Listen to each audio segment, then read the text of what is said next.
ವೀಕ್ಷಕರೇ, ನಿಮ್ಮೆಲ್ಲರ ಪ್ರೀತಿಯ ಉಮಾ ಸಂಗೀತ್ಕರ್. ಇವತ್ತಿನ ವಿಷಯ ಏನಪ್ಪ ಅಂತ ಹೇಳಿದ್ರೆ ಲಿಂಬೆಹಣ್ಣು ಅಂದರೆ ನಮ್ಮ ರೈತರು ಬೆಳೆದಿರುವಂತಹ ಲಿಂಬೆಹಣ್ಣು. ಈ ಲಿಂಬೆಹಣ್ಣಲ್ಲಿ ನಾವು ಎಷ್ಟು ಖಾದ್ಯಗಳನ್ನು ಮಾಡಬಹುದು ಅಂತ ಹೇಳಿದ್ರೆ ಆರೋಗ್ಯಕ್ಕೂ ತುಂಬ ಒಳ್ಳೆಯದು.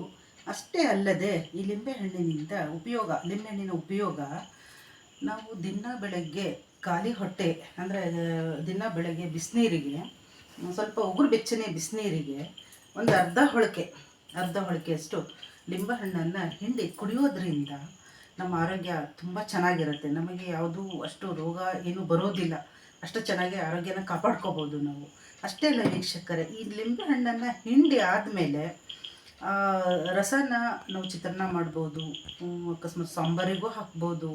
ಅಷ್ಟೇ ಅಲ್ಲದೆ ಶರ್ಬತ್ ಮಾಡೋದು, ಸುಮಾರಷ್ಟು ಖಾದ್ಯಗಳನ್ನೆಲ್ಲ ತಯಾರಿಸ್ಬೋದು ಇದರಲ್ಲಿ. ಅಷ್ಟೇ ಅಲ್ಲ ವೀಕ್ಷಕರೇ, ಸಿಪ್ಪೆ ಸಮೇತ ನಾವು ಅದನ್ನು ಬಿಸಾಕಬಾರ್ದು. ಅದರಿಂದನೂ ತುಂಬಾ ಉಪಯೋಗ ಇದೆ ವೀಕ್ಷಕರೇ.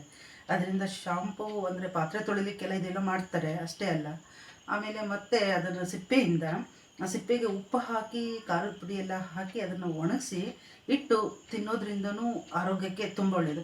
ಇದರಲ್ಲಿ ಬಿಸಾಡುವಂಥದ್ದು ಏನೂ ಇರೋದಿಲ್ಲ ವೀಕ್ಷಕರೇ. ಅಕಸ್ಮಾತ್ವಾಗಿ ಇದ್ರ ಬೀಜ ನಾವು ಬಿಸಾಡಿದ್ರು ಅದು ಹುಟ್ಟಿ ಮತ್ತೆ ಗಿಡವಾಗಿ ಮತ್ತೆ ನಮಗೆ ಲಿಂಬೆಹಣ್ಣು ಬರುತ್ತೆ. ಹಾಗಾಗಿ ಇದರಲ್ಲಿ ವೇಸ್ಟ್ ಅನ್ನೋದು ಏನಿಲ್ಲ ವೀಕ್ಷಕರೇ. ಅಷ್ಟೇ ಅಲ್ಲ, ಇದು ಆರೋಗ್ಯಕ್ಕೂ ತುಂಬ ಒಳ್ಳೆಯದು ವೀಕ್ಷಕರೇ. ಇದು ನಮ್ಮ ರೈತರು ಬೆಳೆದಂತಹ ಲಿಂಬೆಹಣ್ಣು. ನಮಸ್ಕಾರ ವೀಕ್ಷಕರೇ.